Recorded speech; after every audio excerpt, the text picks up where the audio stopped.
This morning, my toddlers woke up with a cough and a little bit of a sore throat, and I don't usually keep cough drops or traditional medicine in the house, so let's make some. These were so soothing. Same deal here. Oh, my toddlers woke up sick this morning and I just happened to have fresh ginger and elderberry and arrowroot powder and cough drop molds in the pantry. No, you didn't. This was clearly planned well in advance, and it is crazy to me that people fall for it. This is my hot take. I believe that tradwives have built a business on cosplaying what they believe real homemakers do. Anyone who's an actual homemaker knows that it looks nothing like what tradwives portray. It's an act, it's a facade, it's a business. They're still technically working, but it's their job to pretend that they don't have a job. Do you make 6 figures a month by posting cooking videos on TikTok? No, probably not. So why are you comparing yourself to someone who lives that life? And let's start with what made me want to do this story in the first place, which is Patriarchy Hannah getting exposed on Twitter and us finding out that this is not even a real person. So this is the account, Patriarchy Hannah. If first of all, the name Patriarchy Hannah doesn't give it away, I don't know what will. But this is a person that was essentially cosplaying as a trad wife online, and many people bought into it based on the followers you can see here. And it turns out that this is the actual person behind that account. This whole thing exposes this trad wife community. Let's get into it. The term trad wife is defined as a married woman who chooses to be a homemaker as a primary occupation and adheres to or embodies traditional femininity and female gender roles often associated with conservative or alt-right political views. And in the social media influencer sphere, this often looks like conventionally attractive young women, typically with a religious background, who get all dolled up like 50s housewives and film themselves performing domestic tasks such as cooking elaborate meals from scratch, or gardening, or farming, or cleaning and organizing. And there's often an air of perfection, tranquility, peace, glamour even. They move so effortlessly, so calmly, with so much joy and gratitude to be able to serve their husband and children in. Yeah, let's just get this straight. Everybody that's ever been raised by a mom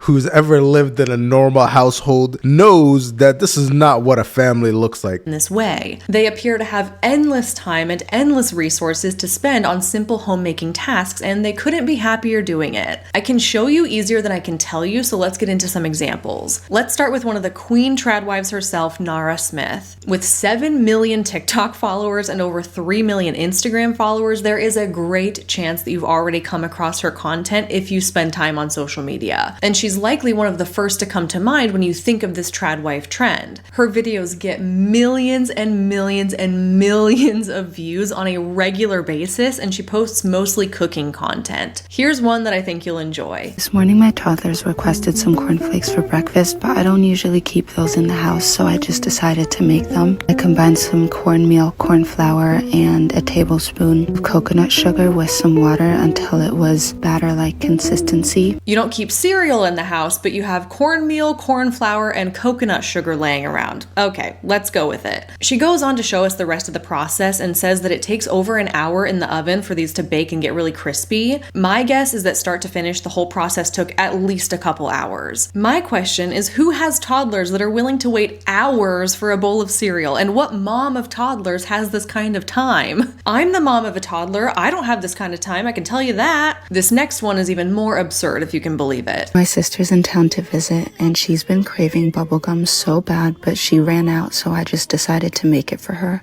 I poured some powdered sugar on some wax paper and... What is going on around here? I'll tell you what, there's no way in hell that this chicken's making bubblegum from scratch for her sister. Come on, man. And created a well before combining my gum base with some corn syrup and slowly melting it down. Once that was all melted, I gave it a good stir and poured it into my little powdered sugar wells I created. One of her favorite flavors is green apple, so I made a green apple one, and then also experimented with making a cinnamon vanilla gum.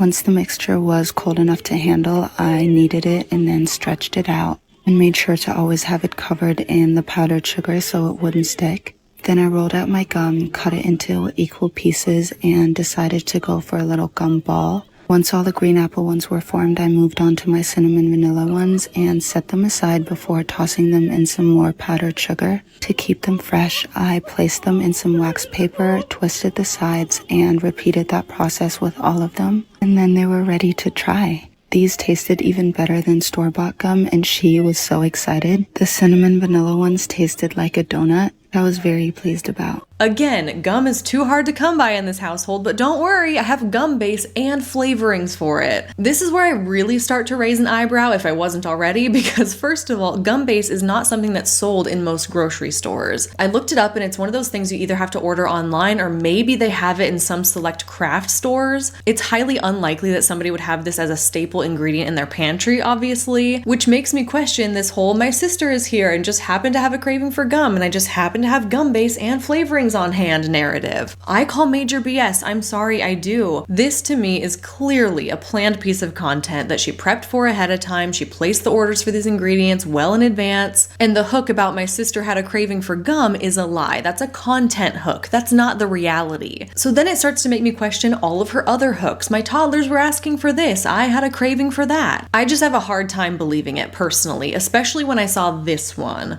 This morning, my toddlers woke up with a cough and a little bit of a sore throat, and I don't usually keep cough drops or traditional medicine in the house, so let's make some. I wanted to make lemon ginger and elderberry cough drops. I poured some honey into my pot and then moved on to peeling my ginger. Didn't want to use too much ginger because I didn't want it to be too spicy for them, so I just eyeballed it and then also added some elderberry and about half a lemon. You can definitely adjust this to whatever you want to do. After I added all my ingredients to my honey, I gave it a good stir and boiled it on the stove until it reached about 300 degrees Fahrenheit. In the meantime, I prepped my mold. Once my honey was hot enough and reached the hard crack stage, I spooned it into my mold. I had to work quickly because towards the end, my honey began to thicken. Popped those in the fridge to harden quicker, and then when they were cooled off, I popped them out of their molds. I laid them on some arrowroot powder to prevent them from sticking, but you can also use cornstarch or powdered sugar. These were so soothing.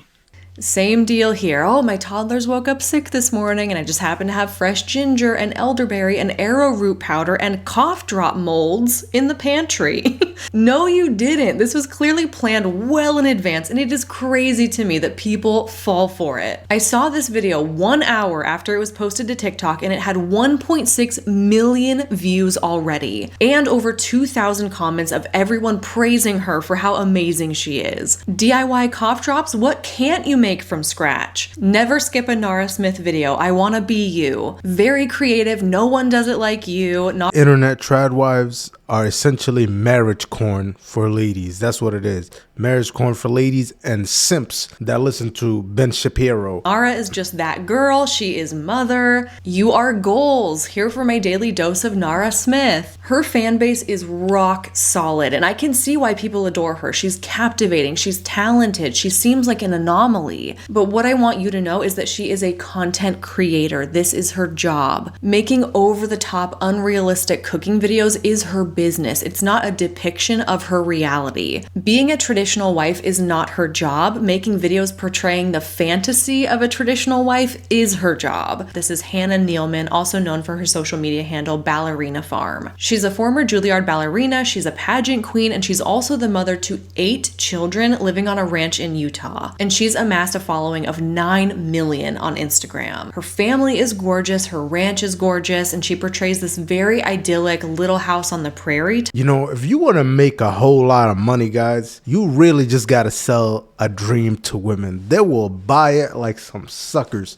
Me here speaking out against this, and this girl who made this, who's going against the narratives, we're the people who will rarely get seen in the algorithm. Meanwhile, if you just tell women they can have their cake and eat it too, you will make a killing, man. Type lifestyle, milking cows, harvesting eggs, homemade butter and bread, and egg salad sandwiches where everything came from the farm. Ravioli where she made the ricotta cheese filling herself with the milk that she milked by hand. And the issue that people take with Hannah's content is that everything gives off this air of being humble and modest and down to earth, like she's just homesteading homesteading and raising babies and making bread in her little farmhouse in her linen dresses, which might be true, but there's also signs of extreme wealth and privilege that poke through. Most notably, the oven that's seen in the background of a lot of her videos is actually worth up to $30,000, or that the 328-acre ranch she lives on was listed for $2.75 million when they purchased it in 2018. You're probably going to be hearing my cat Zeke in the background. I cannot for the life of me get him to be quiet. I'm at the point now where I've given up. Another thing that people have discovered is that her father-in-law is David Neeleman, the founder of 5 commercial airlines including JetBlue, and whose net worth is $400 million. And another sign of her wealth is that her farm is fully operational and she runs a successful farm-to-table agriculture business. And all of this is fine. There's nothing wrong with being wealthy or successful. But exactly as we talked about earlier, there's clearly unseen privileges that are going on outside the scope of the cute little video we see on Instagram. Some of her followers almost feel cheated once they discover that she's extremely wealthy and she likely has all the money and resources in the world to help her. She's somebody that has generational wealth who left her city ballerina pageant lifestyle to become a homesteading trad wife influencer, seemingly almost like a hobby of hers. She's making herself out to be this traditional wife who stays home and raises the kids and bakes bread all day, but she's actually a wealthy business owner, which therefore makes her content feel performative, like an act. And keep in mind that none of this information about her wealth came to light because Hannah herself offered up that information. In fact, she portrays herself as just the opposite. This post from 2021 says, "With the ink still wet on the real estate contract for our new little farm, we drove to the nearest farm goods store to buy muck boots, overalls, gloves, and straw hats. We had zero experience, zero background in farming, didn't own a shovel or a single animal." She's intentionally trying to give off the impression that she came from humble beginnings with just a straw hat and a dream.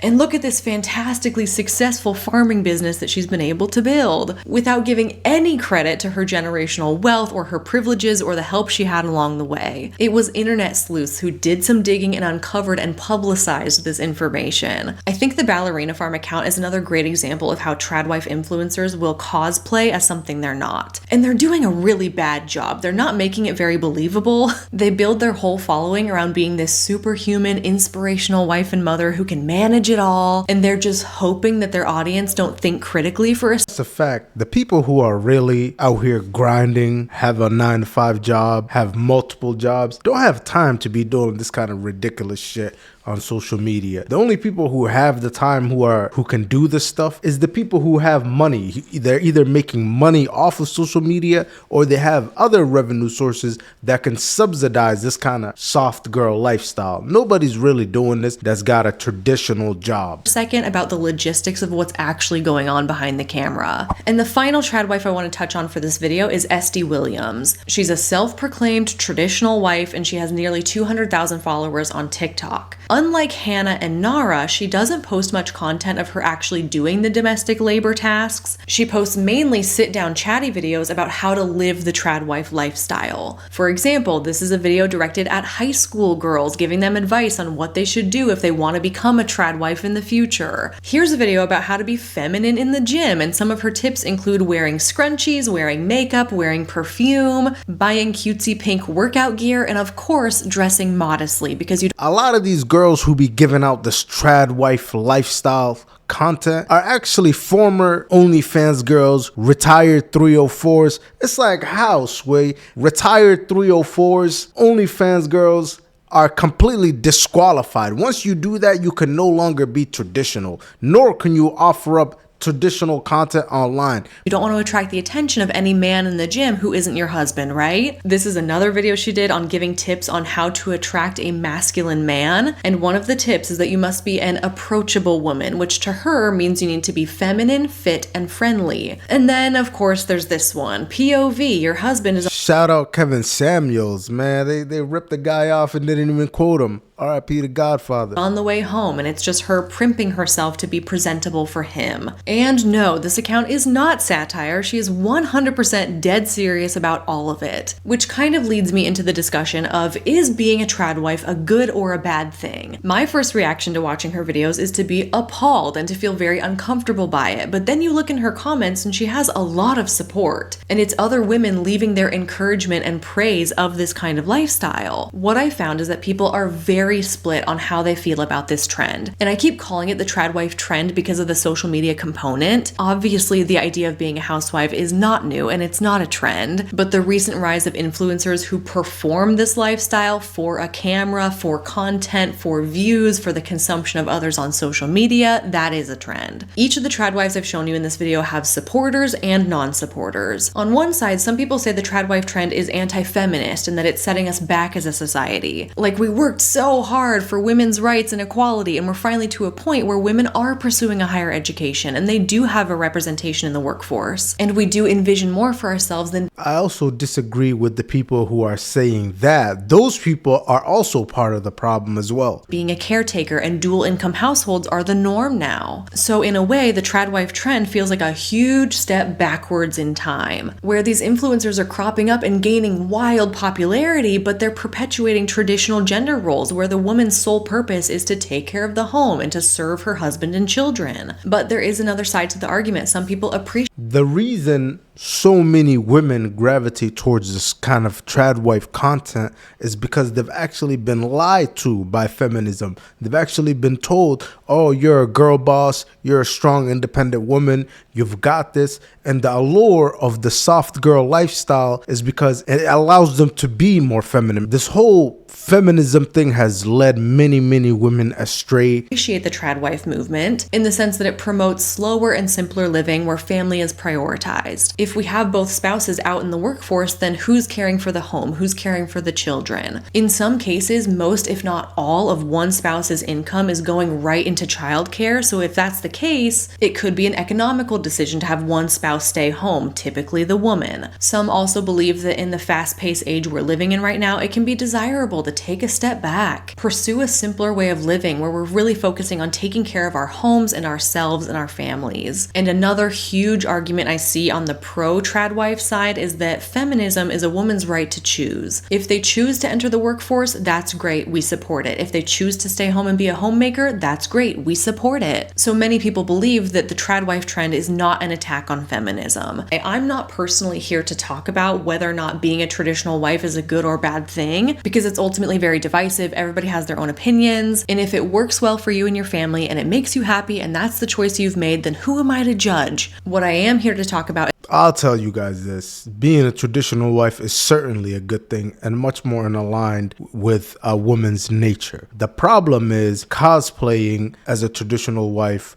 on the internet. In my opinion, any woman who's willing to cosplay on the internet for that kind of attention is by definition not really a traditional wife. So the problem is portraying a traditional wife on the internet instead of actually doing that for your family behind closed doors. Is how social media influencers are redefining what the traditional wife role looks like. I'm here to talk about how that role is romanticized and exaggerated and performed in the modern social media age. Because in my opinion, I think there's a huge difference between somebody who is an actual homemaker, stay-at-home mom, traditional wife, and a trad wife. Trad wives are influencers who are curating, promoting, and monetizing this lifestyle for social media. I feel that the work of a stay-at-home mom or homemaker is true, honest, difficult, selfless work, but it does not look like what social media trad wives are showing us. It's performative, staged, fake, too perfect, and too pretty to be believable. And this dissonance between viewers about if being a trad wife is a good or bad thing is in essence what keeps the trad wife influencers relevant. Their content relies on the conflicting engagement they get, almost in a rage bait sort of way, which I talked about in episode 5 of this series. They like that their content is a bit controversial. They intentionally create it to be that way because that means that the content performs better and their platforms grow easier and they make more money. Any attention is good attention. Any comment is a good comment as far as the algorithm is concerned. And these conflicting opinions in the trad wives comment sections is exactly what has catapulted them into social media fame in the past year or so. And we'll end it there, guys. Go check out the rest of the video. Shout out to the creator here. She did a great job breaking this down, and I'll have her information in the description. But tying this back to where we started off here, this is all for profit. All of this is a fake lifestyle. Like I showed you guys that first story, that lady gained prominence and it was all for the money. So when you see this content on the internet, take it with a grain of salt. It's your boy Scope. Hopefully you guys enjoyed the video. Let me know your thoughts down below. I'll catch you guys on the next one.